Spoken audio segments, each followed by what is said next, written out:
नमस्कार दोस्तों, कैसे हो आप सभी। मैं आपका अपना दोस्त अजय भार्गव आप सभी का स्वागत करता हूं आपके अपने प्यारे से YouTube platform city free education with Bhargav sir पर। तो भाई जब भी हम पढ़ाने आते हैं तो मुझे कई बार ऐसा लगता है कि भाई मुझे हरियाणवी लैंग्वेज में बात करनी चाहिए। और लेकिन कई बार मैं ऐसा नहीं कर पाता। उसके पीछे का एक कारण है कि भाई देखो, हम परमानेंट यूज करते हैं वो हरियाणवी लैंग्वेज ही यूज करते हैं। लेकिन पढ़ाते समय थोड़ा मैं इसको नहीं प्रस्तुत कर पाता। इसका एक कारण ये है क्योंकि बहुत सारे विद्यार्थी हमारे साथ जुड़े हुए हैं जिनको थोड़ा दिक्कत आती है, और हिंदी अगर हम प्रॉपर तरीके से पढ़ाते हैं तो फिर वो चीज़ों को अच्छे से समझ पाते हैं। तो भाई जितने भी मेरे बाहर के स्टूडेंट जो भी जुड़े हुए हैं तो सभी के लिए क्लास हमें लेनी पड़ती है, तो इसीलिए फिर मैं ज़्यादा हरियाणवी वर्डों का यूज़ नहीं करता। अन्यथा भाई ऐसी कोई बात नहीं है, मुझे भी औरों की तरह बहुत अच्छे से हरियाणवी बोलनी आती है। जैसे कि बालको अभी मैं तुमको पढ़ाने वाला हूँ, और टेंशन मत लेना भाई, जो पढ़ाएंगे उसी में से आएगा। और बिल्कुल गच वाली क्लास करेंगे। गच का मतलब होता है जबरदस्त वाली क्लास करेंगे भाई। ठीक है। तो चलो अभी शुरुआत करेंगे भाई। तो जितने भी साथी जुड़े हुए हैं वो एक बार यूट्यूब चैनल को सब्सक्राइब कर लीजिएगा, और साथ ही साथ हम बेल आइकन को दबा लीजिएगा ताकि जो भी नोटिफिकेशन आए वो आप लोगों तक मिलता रहे। क्लास जब भी लाइव हो तो आपको पता चल जाए। तो आज हम पढ़ेंगे भाई दक्षिण भारत के इतिहास के विषय में। और मेरा प्रयास रहेगा कि मैं दक्षिण भारत का जो इतिहास है उसको मैं दो भागों में आज आपको करवाने वाला हूँ। आज मैं फर्स्ट पार्ट करवाऊंगा संगम काल के बारे में। तो वो सारी बातें आज हम डिस्कस करेंगे कि संगम काल इसको क्यों कहा गया, क्या चीजें रही। और आज वाली जो क्लास है ना भाई, एक प्रकार से हम कह सकते हैं कुछ ऐसे ऐसे वर्ड हमें देखने को मिलेंगे जो हम पहली बार पढ़ रहे हैं। क्योंकि तमिल लोगों जो भाषा है उसके बारे में हमें ज़्यादातर यहाँ पर जो ग्रंथ है, ठीक है, जितनी भी तमिल संगतियाँ हुई हैं उनमें जितने भी ग्रंथ रचनाएं साहित्य जो भी निकल कर आया है वहां से ही हमें प्रश्न देखने को मिलेंगे विभिन्न प्रकार के। तो ऐसे ऐसे वर्ड मिलेंगे भाई जो शायद आज तक आपने ना पढ़े हो, और शायद बोलने में भी थोड़ी आपको डिफिकल्टी महसूस हो। ठीक है भाई। हरियाणवी में कवा तो इसी सी चीज मिलेगी, ऐसे ऐसे वर्ड मिलेंगे, अक्सर मिलेंगे भाई, तारा दिमाग की बत्ती गुल हो जाएगी। ठीक है। तो चलो अभी शुरुआत करेंगे भाई। तो जितने मेरे साथी जुड़े हैं क्लास को बहुत अच्छे से समझने का प्रयास कीजिएगा। दक्षिण भारत का इतिहास, बहुत सारे विद्वानों का ये मानना है कि जो दक्षिण भारत का इतिहास है वो 300 ईसा पूर्व से लेकर 1200 ईस्वी तक रहा है। लेकिन अगर हम ज्यादातर विद्वानों की बात करें तो उन्होंने क्या किया, इसको सरल व सुगम तरीके से और साक्ष्यों के आधार पर देखते हुए इसको जो दक्षिण भारत का इतिहास है इसकी शुरुआत जो मानी वो मानी 100 ईस्वी में, यानी कि 100 एडी, और 1200 ईस्वी तक का बताया है। ये साक्ष्यों के आधार पर है क्योंकि बहुत सारी किताबों के साक्ष्य हमें नहीं मिले हैं, बहुत सारे ग्रंथों के बारे में हमें जानकारी नहीं है। तो फिर इसलिए क्या करते हैं बहुत सारे विद्वान जो इतिहासकार होते हैं हर बार कुछ ना कुछ ऐसा प्रस्तुत करते हैं तो जिसमें से कई बार तो इतिहास ही बदल जाता। जो आपने पढ़ा है क्या पता उससे अगली बार कुछ और चीजें हों, लेकिन वो धीरे धीरे ऊपर आने में, यानी वो चीजें आप लोगों तक पहुंचने में बहुत समय लग जाता है, तो वो फिर बाद में हमें अपडेट करनी पड़ती है।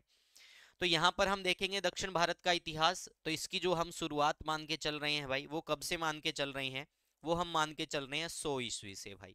ठीक है। तो 100 ईस्वी में हम मानेंगे कि इसकी शुरुआत हुई। इसके बाद मैं आपको पॉइंट टू पॉइंट पढ़ाता चलूंगा सारी चीजें भाई। ठीक है। और कब से कब तक रहेगा, ये 1200 ईस्वी तक रहेगा। अब इसको सरल व सुगम बनाने के लिए इसको हमने दो भागों में बांट लिया। ठीक है भाई। तो दो भागों में बांटा। पहला जो काल कहलाया वो कहलाया संगम काल।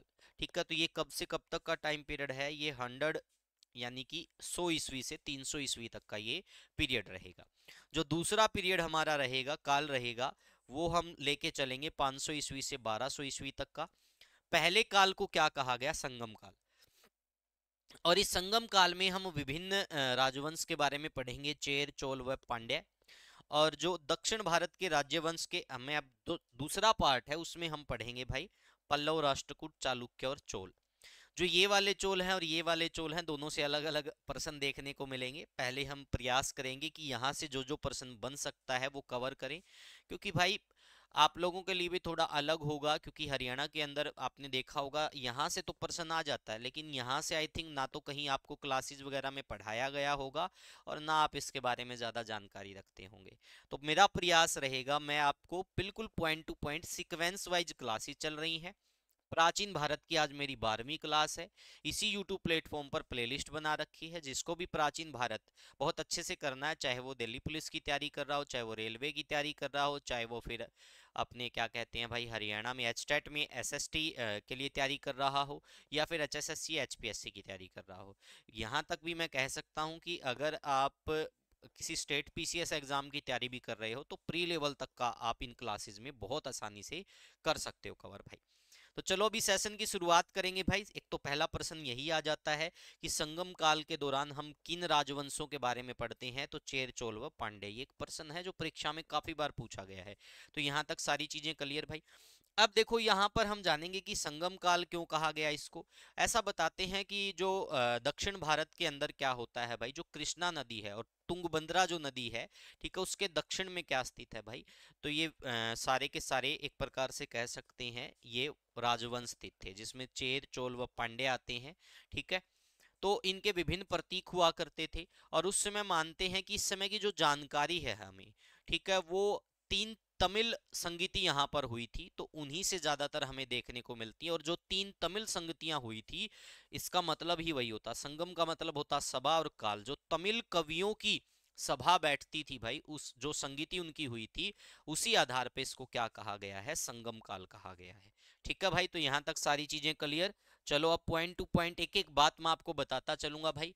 हम पढ़ेंगे दक्षिण भारत का इतिहास और हमारा फेज नंबर 1 है। फेज नंबर 1 का मतलब हम पहले पार्ट के बारे में पढ़ रहे हैं जिसको संगम काल कहा गया। अब यहाँ पर देखिएगा संगम का मतलब क्या है। संस्कृत भाषा का शब्द है जिसका अर्थ होता है, क्या होता है भाई, सभा। जिसका अर्थ क्या होता है, सभा होता है। ठीक है भाई। और संगम काल का संबंध 100 ईस्वी से 300 ईस्वी के मध्य माना जाता है। संगम तमिल कवियों की सभा थी जिसमें तमिल साहित्य की रचना की गई। उस काल को संगम साहित्य कहा जाता है। ये एक एक बात मैं आप लोगों को पहले ही बता चुका हूं और अभी भी ये आपको लिखित रूप में देखने को मिलेगी।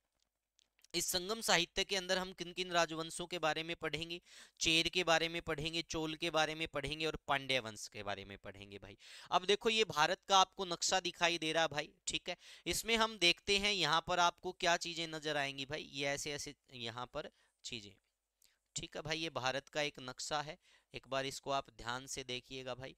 ठीक है, तो इसमें हम यहाँ पर देखेंगे जो ये वाला जो राजवंश था भाई, ये वाला जो राजवंश था, ये कौन सा राजवंश कहलाया, ये राजवंश कहलाया चेर भाई।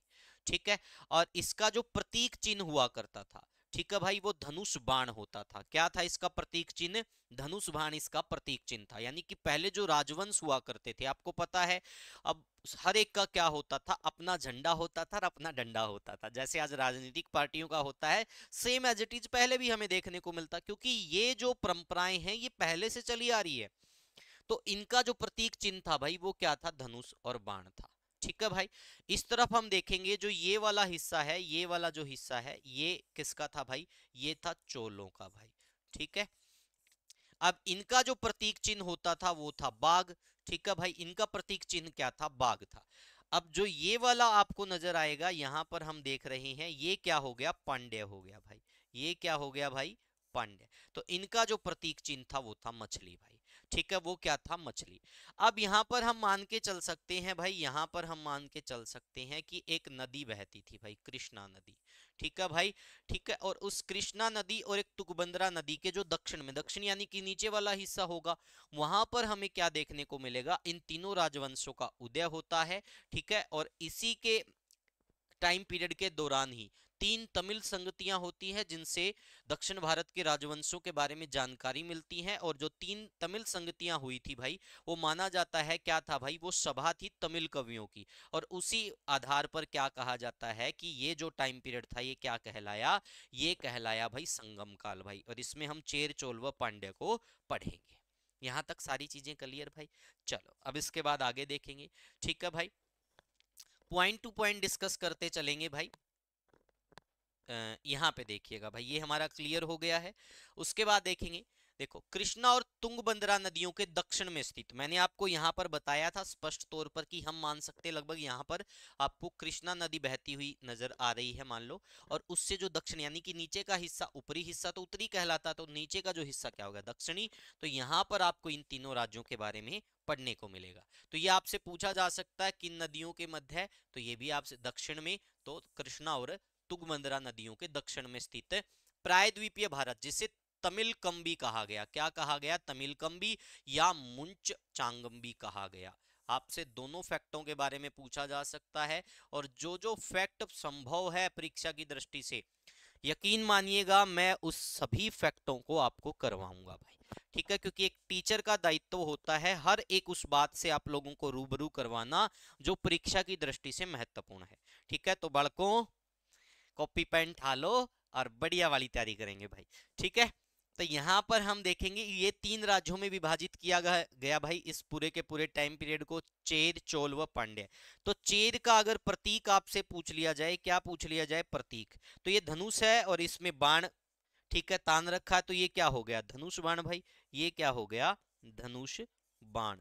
ये आपसे पूछ सकते हैं भाई। और जो जो चीजें पूछी जा सकती है तो बेटा वो तो मैं सारी आप लोगों को कराऊंगा। अगर चोल का पूछ लिया जाए तो चोल का जो आपको चित्र नजर आ रहा है वो किसका है? बाघ का। और पांड्य अगर आपसे पूछ लिया जाए तो इसमें चित्र किसका नजर आ रहा है? मछली का। ये सारे के सारे प्रश्न परीक्षा की दृष्टि से महत्वपूर्ण है, इनके प्रतीकों के बारे में पूछा जा सकता है। अब इससे आगे हम देखेंगे भाई आगे क्या होता है। जो पांड्य राजा थे भाई, पांड्य राजा के संरक्षण में ही क्या हुआ था? तीनों संगमों का आयोजन हुआ था। मैंने आपको बताया जैसे बौद्ध संगीति हुई थी, जैन संगीतियां हुई थी, वैसे ही तमिल कवियों का एक संगम होता था। तो इस प्रकार के 3 संगम हुए थे, और तीनों संगमों का जो संरक्षण किस राजवंश के काल में हुआ? तो ज्यादातर विद्वानों का मानना है कि ये पांड्य राजाओं के संरक्षण में हुआ था। किसके संरक्षण में हुआ था बेटा? पांड्य राजाओं के संरक्षण में हुआ था। और पांड्य राजाओं के संरक्षण में ये मानते कि लगभग 197 राजाओं के संरक्षण में हुआ था। बहुत बढ़ा चढ़ा के बातों को बताया गया है, लेकिन आप इतना ज्यादा आपको सोचने की जरूरत नहीं है, ठीक है भाई। ये पूछा जाएगा कि जो तीनों संगम हुए हैं, तमिल संगम भाई, ये किसके संरक्षण में हुए थे? किस वंश के संरक्षण में हुए थे? तो पांड्य राजाओं के संरक्षण में हुए थे। ऋषि अगस्त्य को क्या कहा जाता है? तमिल साहित्य का पिता कहा जाता है। क्या कहा जाता है भाई? तमिल साहित्य का पिता कहा जाता है। मोस्ट इंपोर्टेंट पर्सन है, आपसे पूछ लें किसको तमिल साहित्य का पिता कहा जाता है? तो ऋषि अगस्त्य को भाई तमिल साहित्य का पिता कहते हैं।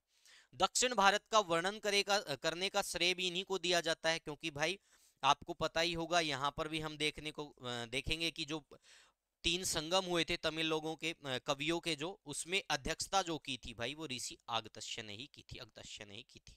उसके बाद भाई तिरुकुरल को, भाई तिरुकुरल, इसको मुप्पल भी बोलते हैं, ठीक है। इसके अतिरिक्त इसको डायरेक्ट कुरल भी बोल देते हैं। बहुत सारे विद्वान क्या बोल देते हैं? इसको कुरल भी बोल देते हैं, क्योंकि तिरुवल्लुर के द्वारा ये लिखा गया को तमिल साहित्य के लघु वेद के रूप में जाना जाता है। मोस्ट इंपोर्टेंट पर्सन है, काफी बार परीक्षा में आपसे पूछा जा सकता है। और आपको ऑप्शन में मुप्पल भी देखने को मिल सकता है, कुरल भी देखने को मिल सकता है, तिरुकल्लुरल भी देखने को मिल सकता है। और इसके रचयिता कौन थे? तिरुवल्लुर भाई। समझ में आ गया? इसको क्या कहा जाता है? तमिल साहित्य का लघु वेद। तमिल साहित्य का पिता किसको कहते हैं? अगस्त्य ऋषि को भाई। अब जो 3 संगम हुए थे भाई, जो तमिल संगम हुए थे 3 भाई, वो कहां पर हुए भाई? किसने इसकी अध्यक्षता की? ये प्रश्न काफी बार परीक्षा में आता है, तो नोट कर लीजिए। पहला तमिल संगम ये कहां पर हुआ? मदुरई में भाई। कहां पर हुआ? मदुरा या फिर मदुरई। उसके बाद पूछा जा सकता है इसके अध्यक्ष भाई, तो इसके अध्यक्ष यहां पर कौन है? अगस्त्य ऋषि थे भाई इसके अध्यक्ष, जिसको अगत्यार भी बोला गया। उसके बाद भाई दूसरा जो तमिल संगम हुआ वो कहां पर हुआ? कपाटपुरम में। ये ऑप्शन में नहीं मिलेगा तो अलेवे मिलेगा भाई। और इसका भी अध्यक्ष कौन था? अगस्त्य था। अगस्त्य ऑप्शन में ना मिले तो तोलकापियार था, जो अगस्त्य ऋषि का क्या था? शिष्य था भाई। ये भी आपसे पूछा जा सकता है कि इसका शिष्य, आपसे पूछ सकते हैं, ठीक है भाई। तो इसका शिष्य कौन था? इसका शिष्य था भाई ये तोलकापियार। अगस्त्य ऋषि का शिष्य कौन था? तोलकापियार था भाई, ठीक है। या तो फिर सेकंड में अध्यक्ष ये मिलेगा ऑप्शन में, नहीं तो फिर ये मिल जाएगा। अब उसके बाद तीसरे नंबर पर हम देखेंगे तो तृतीय जो संगम हुआ ये भी मदुरई में हुआ, और नक्कीरार क्या था? इसका अध्यक्ष था। प्रश्न आपसे पूछा जाएगा कि तृतीय तमिल संगम, इसकी अध्यक्षता किसने की? नक्कीरार। फिर आपसे पूछ लेंगे कि जो प्रथम तमिल संगम हुआ ये कहां पर हुआ? स्थान पूछे तो मदुरई। ऐसे प्रश्न पूछे जाएंगे भाई, ठीक है। और यहाँ पर मैंने पहले ही बता दिया था, नाम तो ऐसे ऐसे देखने को मिलेंगे भाई जो आपकी दिमाग की बत्ती गुल कर देंगे, ठीक है। और दक्षिण की फिल्मों को भी जब हम देखते हैं तो हमारे वर्डिंग समझ में नहीं आती हरियाणा वाले लोगों के, ठीक है भाई, तो समझने का प्रयास करो, ठीक है। प्रश्न बहुत गजब के हैं सारे के सारे, फ्लावर नहीं समझने का, फायर है ये सारे के सारे प्रश्न, समझ गए ना।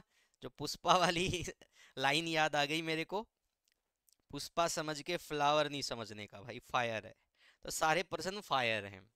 अब संगम साहित्य देखते हैं भाई, कुछ संगम साहित्यों के बारे में भी पूछा जा सकता है कि प्रथम प्रमुख महाकाव्य कौन कौन से थे, क्या रचनाएं थी, तो ऐसे कुछ प्रश्न बनते हैं, वो हम देख लेते हैं भाई।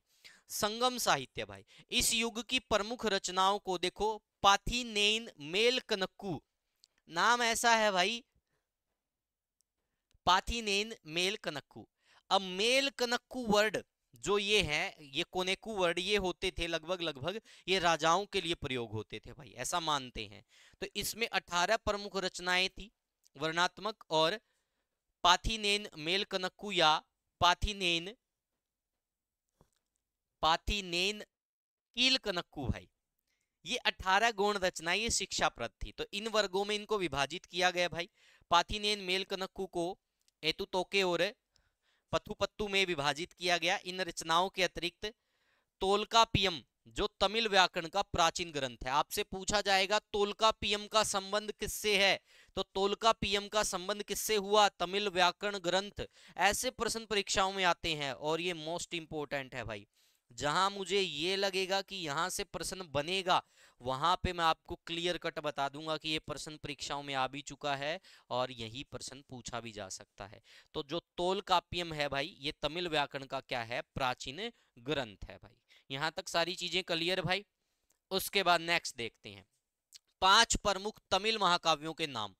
तो पहला नाम क्या हो गया, शिल्पा पदिकम भी मिलता है कई जगह, यहां पर क्या है, शिल्पा पतिकरम भाई, ठीक है। तो ये आप देख लेना भाई। एक मणि मैखले भी मिलता है भाई, शिवाका चिंतामणि, वैलियापति और कुंडल केसी, जो संगम युग के बाद के हैं। तो आपसे पूछ ले कि तमिल में कितने महाकाव्य हैं, कितने प्रमुख महाकाव्य है, तो प्रमुख महाकाव्य की जब बात आती है तो 5 प्रमुख महाकाव्य है भाई, वो मैंने आपको बता दिया। और ये किसके बाद के हैं, ये संगम युग के बाद के हैं, नोट कर लेना भाई। कौन कौन से है यहाँ पर आपको देखने को मिलेगा, एक ये वाला, एक ये वाला, मैं जहां से प्रश्न बनेगा वो बताऊंगा कि ये किसके द्वारा लिखा गया, ठीक है भाई। इसमें कौन सी कहानी का वर्णन है, वो सारी बातें मैं आपको बताऊंगा जहां से प्रश्न बनेगा भाई, ठीक है। एक बार आप यहां तक नोट कर लीजिए। 5 महाकाव्यों के नाम क्या हो गए भाई, शिल्पा पदिकम, मणिमैखले, शिवाका चिंतामणि, वैलियापति और कुंडल केसी भाई। तो ये 5 महाकाव्य थे भाई प्रमुख, जो तमिल साहित्य में हमें देखने को मिलेंगे। उसके बाद देखेंगे भाई, शिल्पति केरम तथा मणि मैकले अधिक प्रसिद्ध हैं, ये दोनों अधिक प्रसिद्ध हैं। तो इनके बारे में मैं बताऊंगा, ये किसके द्वारा लिखे गए, कौन सी कहानी है, इसमें क्या चीजें हैं, किसमें व्यापार का वर्णन है, सारी बातें मैं आपको बताऊंगा। उनके अतिरिक्त 5 गौण महाकाव्य, यशोधरा कव्यम, चूलमणि, पेनरुकत्थे, नागकुमार कव्यम और नीलकेसी, जिनकी रचना जैन लेखकों ने की थी भाई। तो ये सारे के सारे प्रश्न परीक्षा की दृष्टि से महत्वपूर्ण है, और जब भी आप इस स्लाइड को पढ़ोगे भाई, आपको अंदाजा हो जाएगा कि इन स्लाइडों की अहमियत क्या है। बहुत सारे बच्चे क्या समझते हैं कि सर आते हैं स्लाइड पर पढ़ा के चले जाते हैं, तो उन मूर्ख बच्चों को मैं इतना ही कहना चाहूंगा, स्लाइड का प्रयोग इसलिए किया जाता है ताकि कम समय में आपको मैं ज्यादा कंटेंट डिलीवर कर सकूं। अन्यथा यही चीजें मैं हाथ से लिख सकता हूं, मेरे लिए कोई बड़ी बात नहीं है, जब मैं चीजों को समझा सकता हूं तो मैं हाथ से भी लिख सकता हूं, ठीक है भाई। तो यहां तक सारी चीजें क्लियर। उसके बाद आगे देखेंगे भाई, अब जो संगम महाकाव्य थे भाई, जो प्रमुख महाकाव्य थे, वो देखेंगे किसके द्वारा लिखे गए, और जो 2 सबसे ज्यादा प्रसिद्ध थे, एक तो क्या था भाई, मैंने आपको बताया शिल्पा पदिकारम या शिल्पा पतिकरम, इसमें किसकी रचना है, किस बारे जानकारी मिलती है, एक मणि मैखले में किसके बारे जानकारी मिलती, सारी बातें बताऊंगा। तो फर्स्ट हम पढ़ने वाले हैं शिल्पापदिकारम। इसे तमिल साहित्य का इलियड कहा जाता है। क्या कहा जाता है बेटा, तमिल साहित्य का इलियड कहा जाता है। इसका जो लेखक था वो इलांगो आदिगल था। बहुत बार परीक्षा में पूछा जाता है इसका जो लेखक था वो कौन था भाई, इसका लेखक था इलांगो आदिगल। वो क्या था भाई, वो चेर शासक सेन गुटवन का भाई था।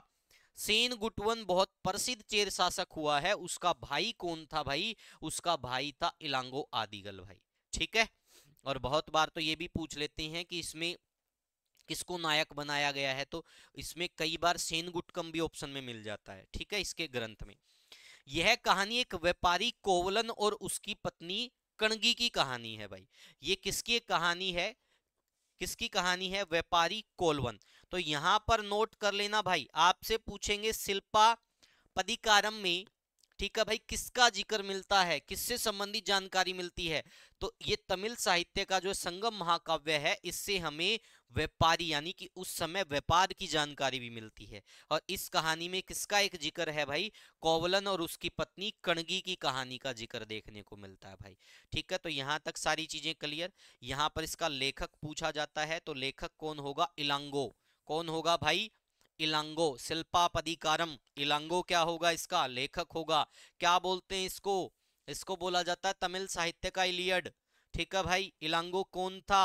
चेर शासक सेनगुट्टवन का भाई था।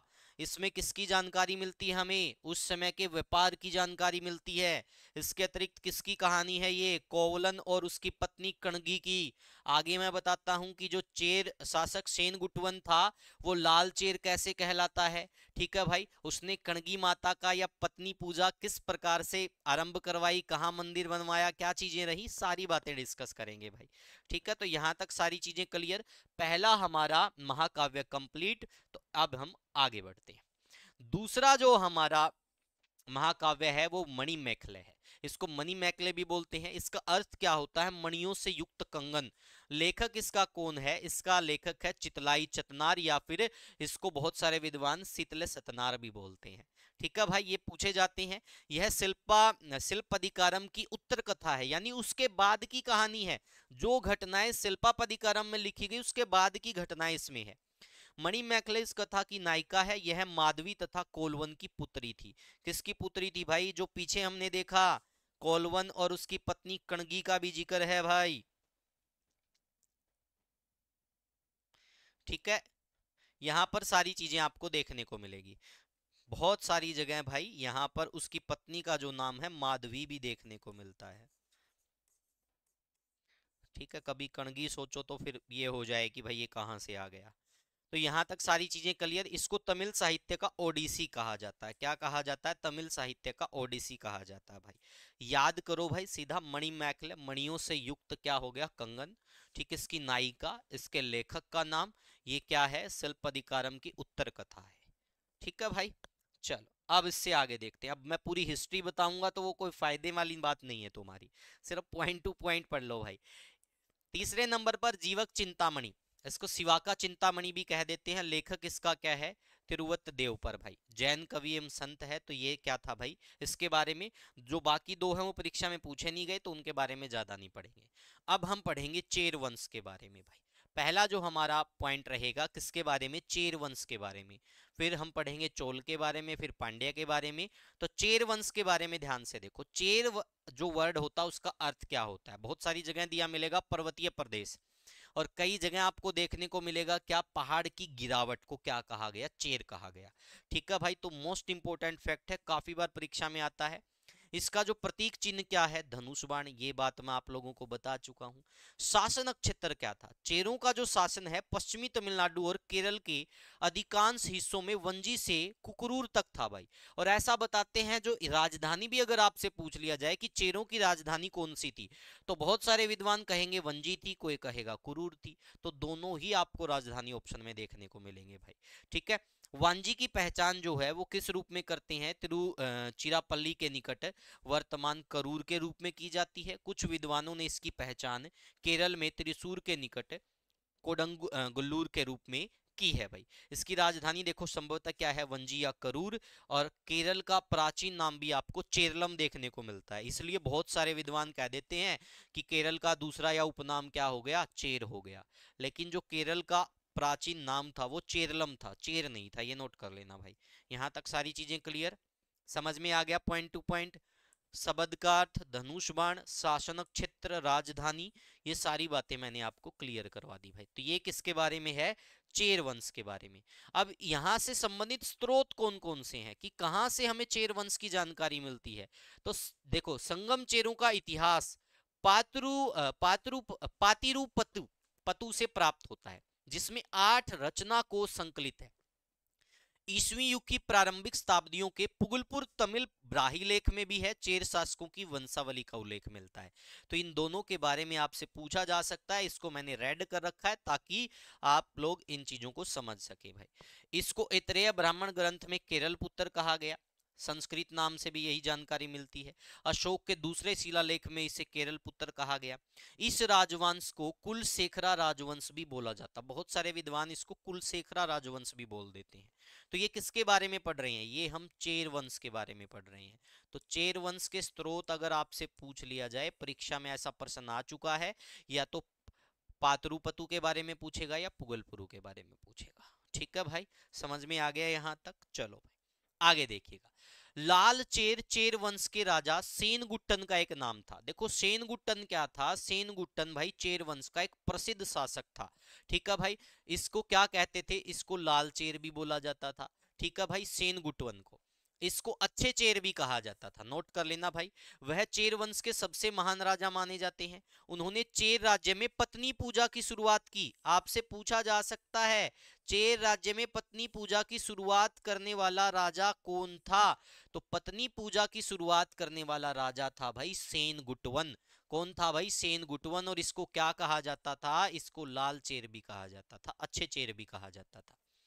इसे कगनी पूजा भी कहा जाता है। जो पत्नी पूजा होती है इसको क्या बोलते हैं? इसको कगनी पूजा भी बोलते हैं।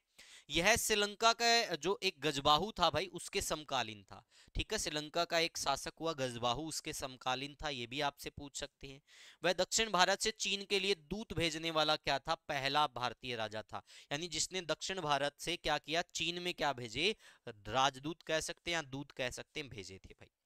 चेर वंश का एक और प्रसिद्ध राजा आदिगमोन था। ठीक है भाई, और इसी आदिगमोन ने गन्ने की खेती की शुरुआत की। तो आपसे पूछा जा सकता है, आपसे क्या पूछेंगे कि संगम काल के दौरान कौन सी फसलें प्रमुख थी? तो एक तो गन्ना ही निकल के आ गया भाई, धान और गन्ना मुख्य रूप से प्रमुख फसलें कौन सी थी? धान और गन्ना मुख्य रूप से प्रमुख फसलें थी भाई। ठीक है, और इसका जो प्रसिद्ध बंदरगाह था वो मुजीरिस था या फिर टोंडी। आपको दो ऑप्शन में देखने को मिलेंगे, या तो मुजीरिस मिलेगा या टोंडी मिलेगा भाई। तो ये चेर वंश के बारे में था भाई। तो जितने फैक्ट चेर वंश के बारे में बन सकते थे तो बेटा वो सारे मैंने करवा दिए। अब प्रश्न जैसे ही आएंगे तब आप फटाफट से आंसर देते जाना और आपकी सारी चीजें बिल्कुल दिमाग में बैठती जाएगी। उसके बाद चोल भाई, नेक्स्ट हम किसके बारे में पढ़ेंगे? चोलों के बारे में पढ़ेंगे। चोलों का जो शासन था वो कावेरी डेल्टा पर स्थित था, क्योंकि जहां पर कृष्णा नदी है वहां पास में भाई कावेरी भी है। ठीक है, उसकी राजधानी उरियरपुर थी भाई, मोस्ट इंपोर्टेंट है, इसकी राजधानी क्या थी? उरियरपुर। ठीक है भाई, पुहार कावरीपट्टनम में उनकी एक और राजधानी थी। आपसे पूछा जा सकता है कि इनकी एक और अन्य राजधानी कौन सी थी? पुहार थी भाई, जिसको कावरीपट्टनम के नाम से भी जाना जाता है। ठीक है भाई, तो ये भी आपसे पूछ सकते हैं।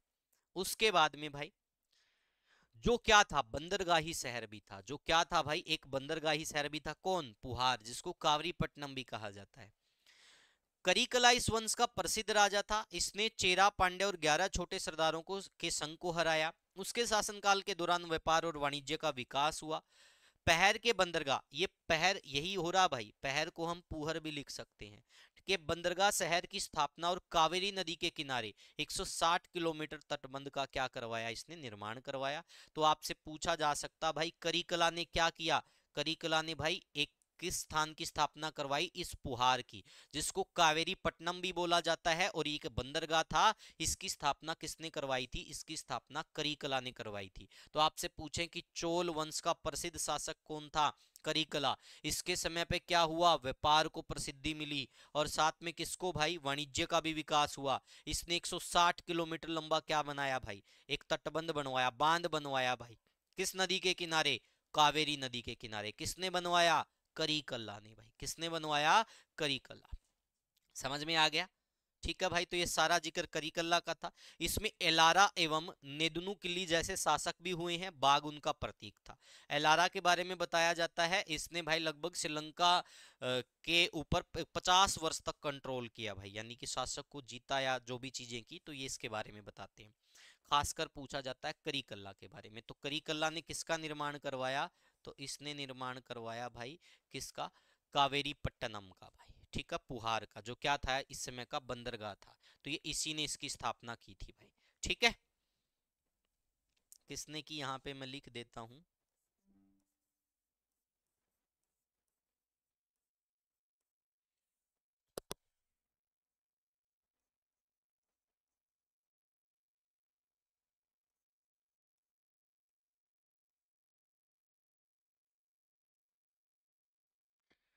चलो भाई आगे पढ़ें भाई। नेक्स्ट हम पांड्या वंश के बारे में पढ़ेंगे भाई। अब पांड्या वंश से क्या चीजें हमें देखने को मिलेगी, देखो ध्यान से। पांड्या वंश को संगम युग के सबसे पहले शासक कहा जाता है। रामायण, महाभारत और अर्थशास्त्र जैसे साहित्यिक ग्रंथों में मेगस्थनीज के विवरणों में अनेक बार पांड्या शासकों का उल्लेख है। तो आपसे यही पूछा जाएगा भाई, पांड्या शासकों के बारे में जानकारी कौन सा ग्रंथ देता है? मेगस्थनीज। मेगस्थनीज की पुस्तक इंडिका, ठीक है भाई। आपको पूछ सकते हैं कि कौन इसके बारे में जानकारी देता है, तो मेगस्थनीज की जो पुस्तक है उसका क्या नाम है? इंडिका। इसकी पुस्तक का क्या नाम है बेटा? इंडिका। तो इससे हमें किसके बारे में जानकारी मिलती है? पांड्य वंशों के बारे में जानकारी मिलती है। तो आपसे पूछेंगे पांड्य वंशों की जानकारी किससे प्राप्त होती है? मेगस्थनीज की पुस्तक इंडिका से प्राप्त होती है, ठीक है भाई। उनका शासन दक्षिणी तमिल देश पर था। इन शासकों ने संगम युग के कवियों को संरक्षण दिया हुआ था। यह प्रश्न आपसे बार बार पूछा जाता है कि किन शासकों ने तमिल जो संगम युग के कवियों को क्या दिया था? संरक्षण दिया था। तो किसने दिया था भाई? पांड्य वंश ने दिया था भाई, ठीक है। उनकी राजधानी मदुरई में थी। किसमें थी भाई इनकी राजधानी? मदुरई में। यह राज्य मोतियों के लिए प्रसिद्ध था तथा कोरक्के उनका बंदरगाही शहर था। क्या था? कोरक्कई इनका बंदरगाह शहर था, ठीक है भाई। नेदुचेलियान इस वंश का प्रसिद्ध शासक था, जिसके बारे में कहा जाता है कि उसने आर्य शासकों को पराजित किया एवं समुद्र पूजा की शुरुआत भी की। इनका प्रतीक चिन्ह मछली था। तो जितने प्रश्न बन सकते थे बेटा सारे मैंने करवा दिए। इंडिका से जानकारी मिली। उसके बाद हम देखेंगे इसकी राजधानी मदुरई था, ठीक है भाई। उसके बाद इसने किनको संरक्षण दिया? इन्होंने संरक्षण दिया, किसको दिया भाई? संगम युग के कवियों को संरक्षण दिया। उसके बाद कोरक्के इनका बंदरगाही शहर था। नेदुचेलियान इस वंश का प्रसिद्ध शासक था, ठीक है भाई। और उन्होंने क्या की? समुद्र पूजा की शुरुआत की थी, यानी इसको आरंभ किया था भाई। चलो भाई, अब जो संगम प्रशासन है भाई, इनकी प्रशासनिक दृष्टि से जो जो व्यवस्थाएं होती थी वो देख लेते हैं। सरकार का रूप क्या होता था? वंशानुगत राजतंत्र, ठीक है, वंश के अनुसार चीजें चलती थी। राजा की 5 परिषदें थी: मंत्री, आदर्श पुजारी, अंथानार दूत, थूथर, सैन्य कमांडर, सेनापति, जासूस और आर। सैन्य प्रशासन प्रत्येक शासक की नियमित सेना के साथ कुशलता पूर्वक संगठित भाई। राज्य की आय का मुख्य स्रोत क्या था? राजस्व प्लस विदेशी व्यापार पर सीमा शुल्क। रॉयल ट्रेजरी के लिए आय का मुख्य स्रोत लूट का माल युद्ध में पकड़ा गया। तो ये चीजें थी भाई सारी की सारी। अब देखो, अब आगे प्रश्न भाई, फालतू की चीजें अब कुछ नहीं करनी, सीधा पॉइंट टू पॉइंट पढ़ेंगे। फटाफट से जवाब दीजिए। संगम ग्रंथ तोलका पीएम किस विषय पर आधारित है? ये प्रश्न मैं आप लोगों को पहले ही करवा चुका हूं। देखो भाई, ध्यान से देखो। तोलका पीएम जो तमिल व्याकरण का प्राचीन ग्रंथ है। अब बताओ इसका उत्तर क्या आएगा बेटा? बताओ, ज्यादा कुछ सोचने की जरूरत ही नहीं है, बताओ किसका है भाई? खगोल विज्ञान, संस्कृत, औषधि, ओ सॉरी, व्याकरण, संगीत और औषधि। तो किसका हो जाएगा भाई तोलका पीएम? व्याकरण। किसका हो जाएगा भाई? व्याकरण का। दिए गए ऑप्शनों के अकॉर्डिंग तो यही होगा, ठीक है भाई, क्योंकि यहां पर देखो क्या लिखा हुआ है, पॉइंट टू पॉइंट तमिल व्याकरण का क्या है? प्राचीन ग्रंथ है। तो यहां पर हम क्या लिखेंगे? ये तोलका पीएम किसका एक प्राचीन ग्रंथ है? तो ये तमिल व्याकरण का। किसका एक प्राचीन ग्रंथ है भाई? तमिल व्याकरण।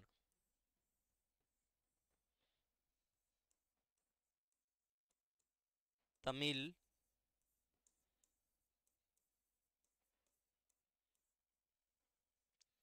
हो गया भाई। उसके बाद नेक्स्ट, निम्नलिखित तमिल ग्रंथों में किसे लघु वेद की संज्ञा दी गई है? तो तमिल ग्रंथ में लघु वेद की संज्ञा किसको दी गई है भाई? मैंने आपको बताया था किसको दी गई है, कुरल को भाई। किसको दी गई है? कुरल को। इसको तिरुवरुकुल्लर भी बोला जाता है। देखो एक बार ध्यान से भाई, किसको दी गई है? ये देखो, तिरु ककुरल, मुप्पल या फिर कुरल भी बोलते हैं इसको। तमिल साहित्य में लघु वेद की संज्ञा दी गई है। क्या दी गई है इसको? तमिल साहित्य में लघु वेद की संज्ञा दी गई है। तो यही प्रश्न तो यहाँ पर पूछा गया है। तो राइट आंसर क्या हो जाएगा हमारा? राइट आंसर हो जाएगा हमारा डी। नेक्स्ट प्रश्न, शिल्पाधिकारम का लेखक कौन है भाई?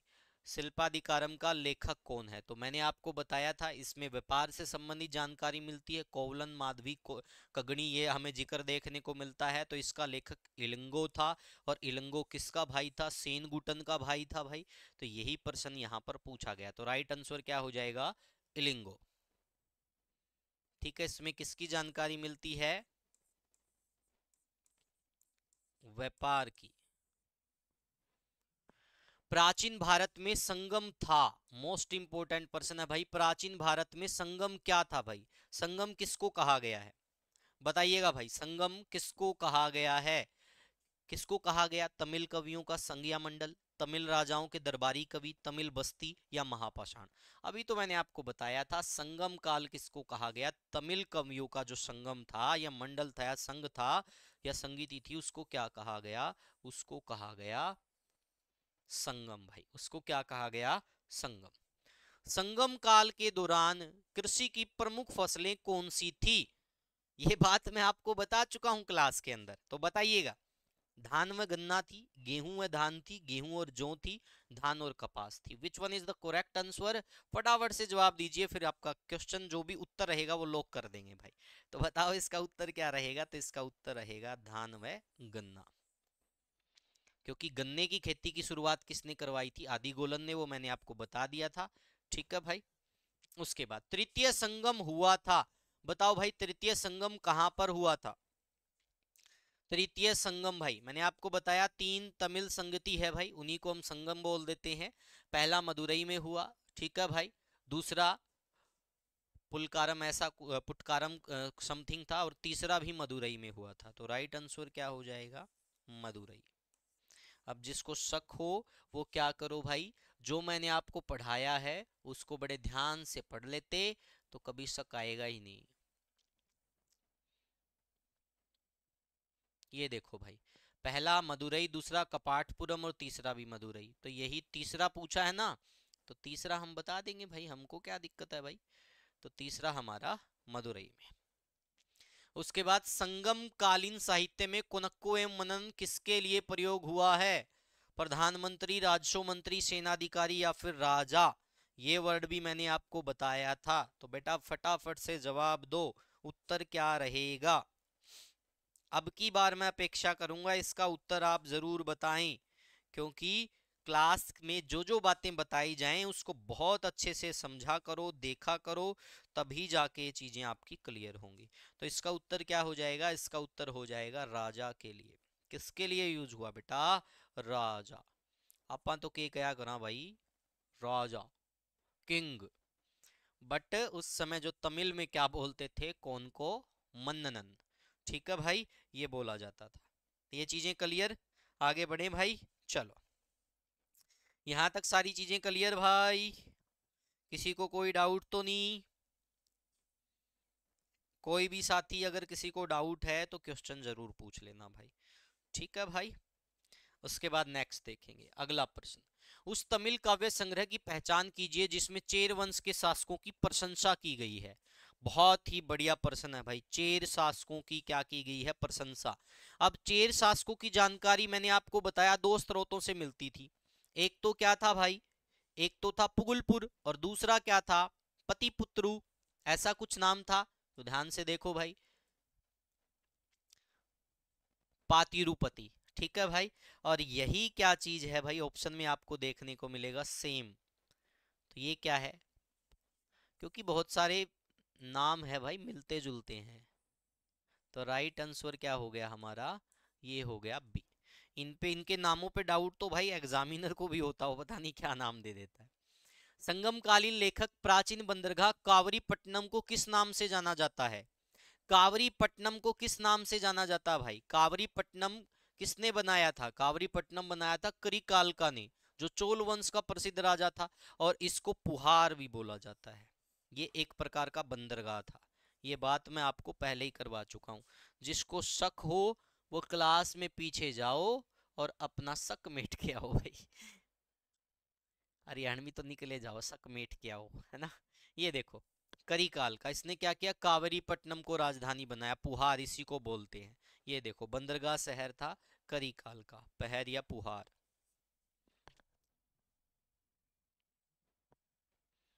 इसके बाद आगे बढ़ते हैं भाई, चलो नेक्स्ट। संगम युग में कौन सा राज्य नहीं था? तो संगम युग में हम चेर के बारे में पढ़ेंगे, चोल के बारे में पढ़ेंगे, पांड्या के बारे में पढ़ेंगे। तो पल्लव का तो जिक्र ही नहीं है भाई, तो राइट आंसर क्या हो जाएगा, डी। समझ में आया भाई? एक एक पर्सन हो रहा ना क्लियर।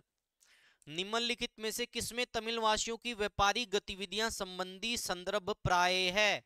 व्यापारिक गतिविधियों का जिक्र शिल्पापदिकारम, शिल्पापदिकारम बताया तो था आपको, व्यापारी कोवलन के बारे में बताया गया है। ठीक है भाई। संगम युग में उरयूर किसके लिए विख्यात था? बहुत बढ़िया प्रश्न भाई। उरयूर किसकी राजधानी था? उरयूर देखो भाई, अभी मैंने आपको बताया था उरयूर किसकी राजधानी था, ध्यान से देखो भाई। ठीक है, उरयूर राजधानी था चोलों की। ठीक है भाई, चोलों की क्या था, ये राजधानी था। तो ये किसके लिए प्रसिद्ध था, ये आपसे पूछ लिया भाई। अब ये स्लाइड में नहीं बताया गया तो आप कहां से बताओगे, इसलिए मैं ही बता देता हूं। ये कपास के व्यापार के लिए महत्वपूर्ण केंद्र था। किसके लिए भाई? कपास के व्यापार के लिए क्या था, महत्वपूर्ण केंद्र था भाई। ठीक है, तो डी क्या हो जाए, बी क्या हो जाएगा हमारा राइट आंसर। आपको निम्न सूची दी गई है, इस सूची को क्या करना है बेटा, इस सूची को सुमेलित करना है। तो देखते हैं कैसे सुमेलित करोगे भाई। दो जवाब, क्या आएगा इसका, ए आएगा कि बी आएगा कि सी आएगा कि डी आएगा। सूची में क्या क्या दिया गया, कुरल, कुरल मैंने आपको बताया था भाई। ठीक है, ये तमिल साहित्य का उपवेद कहलाता है। तिरुमरई, ये हमने पढ़ा नहीं था भाई। शिल्पपदिकारम, ये मैंने पढ़ा दिया था, ये इलांगो ने लिखा था। मणिमकल, ये भी मैंने आपको बता दिया था, ये किसने लिखा था, ये चितनार चितलई या फिर सतनार ने लिखा था। तो देखो, कुरल किसने लिखा भाई? कुरल लिखा मैंने आपको बताया तिरुवल्लुर ने। इसको तिरुवरुकुरल भी बोला जाता है, इसको मुप्पल भी बोलते हैं। तो फिर शिल्पा पदिकारम किसने लिखा? ये लिखा इलांगो ने। मणिमैकलई किसने लिखा? सतनार ने। तो बच गया क्या, तिरुमरे, ये किसने लिखा? ये लिखा नंबी अंडार नंबी ने। तो देखो, ए का क्या आएगा भाई, ए का आएगा आपका बी। तो ए का भी एक ही ऑप्शन में है, तो ज्यादा सोचने की जरूरत ही नहीं है। राइट आंसर क्या हो जाएगा हमारा, बी हो जाएगा भाई। फालतू सोचो ही मत, जब ऑप्शन में ही हमें पहले ही झटके में उत्तर मिल गया। उसके बाद तिनाई सिद्धांत का प्रयोग किसके लिए हुआ है? तो ये तमिलकम के लिए हुआ है। तिनाई सिद्धांत का प्रयोग किसके लिए हुआ है? तमिलकम के लिए। लाल चेर के नाम से प्रसिद्ध वह चेर शासक कौन था जिसने कनगी के मंदिर का निर्माण करवाया या फिर पत्नी पूजा की शुरुआत की? तो वो कौन था भाई? सेन गुटकन। कौन था? सेन गुटवन भाई। तो ये था भाई हमारा क्या, आज का टॉपिक, जिसमें हमने क्या पढ़ा, संगम काल के बारे में पढ़ा। फास्टली पढ़ा, प्यार से पढ़ा, अच्छे से पढ़ा। एक बार क्लास को रीड करो, फिर आप इनके नोट्स बनाओ, दोबारा से पढ़ो, दोबारा क्लास देखो, टॉपिक खत्म। ज्यादा कुछ पढ़ने की नीड नहीं। इससे ज्यादा डिटेल से आपको पढ़ना है तो आप विभिन्न साहित्यकारों की पुस्तकें हैं जिनको आप रीड कर सकते हो। कोई भी अच्छी पुस्तक आप लीजिएगा, उससे और भी डिटेल से आप पढ़ने का प्रयास कीजिएगा। ठीक है भाई, तो ये था आज का हमारा टॉपिक। हमारी क्लास नंबर थी ये 12। कौन सी क्लास नंबर थी? 12। नेक्स्ट क्लास में मैं आपको क्या बताऊंगा, नेक्स्ट क्लास में मैं आपको कराऊंगा पुष्यभूति वंश या फिर वर्धन वंश। उससे अगली क्लास में मैं आपको क्या कराऊंगा, दक्षिण भारत के राजवंश। और इस प्रकार से हमारा सारा का सारा प्राचीन, जो हम कह सकते हैं एक प्रकार से, जो भारत का टाइम पीरियड था, वो सारा इन क्लासेस में कवर हो जाएगा। फिर हम मध्यकालीन भारत के बारे में पढ़ेंगे, फिर आधुनिक भारत के बारे में। और प्रयास कीजिएगा, बहुत अच्छे से पढ़ना है, सारी चीजें रीड करनी है। आज के लिए इतना ही। क्लास को लाइक जरूर कीजिएगा, क्लास अच्छी लगे तो कमेंट कीजिएगा ताकि हमारा भी हौसला बढ़े। कोई डाउट हो तो कमेंट छोड़ दीजिएगा, आपका जवाब जरूर देंगे। ठीक है भाई, जिसको भी सारी क्लासेस को देखना है वो प्लेलिस्ट है इसी यूट्यूब चैनल पर, प्लेलिस्ट में जाइएगा और क्लासेस को सीक्वेंस वाइज देखिएगा। एंशियंट हिस्ट्री के नाम से प्लेलिस्ट मैंने बना रखी है। जिसको हरियाणा की इतिहास के बारे में पढ़ना, वो भी सारी चीज़ें अवेलेबल हैं। तो आज के लिए इतना ही। आपने क्लास को देखा, आपका बहुत बहुत धन्यवाद। पढ़ जरूर लेना, वरना ये किसी काम की नहीं है। अगर आप इसको पढ़ोगे नहीं, समझोगे नहीं, तो ये किसी काम की नहीं है। मैंने पढ़ा दिया, मेरे वाचिंग हावर बढ़ गए, और आप लोगों ने पढ़ के दोबारा नहीं पढ़ा तो फिर आपके भी किसी काम की नहीं। तो आज के लिए इतना ही। Thank you, take care, bye bye. मिलते हैं अगली कक्षा में। धन्यवाद, बाय बाय।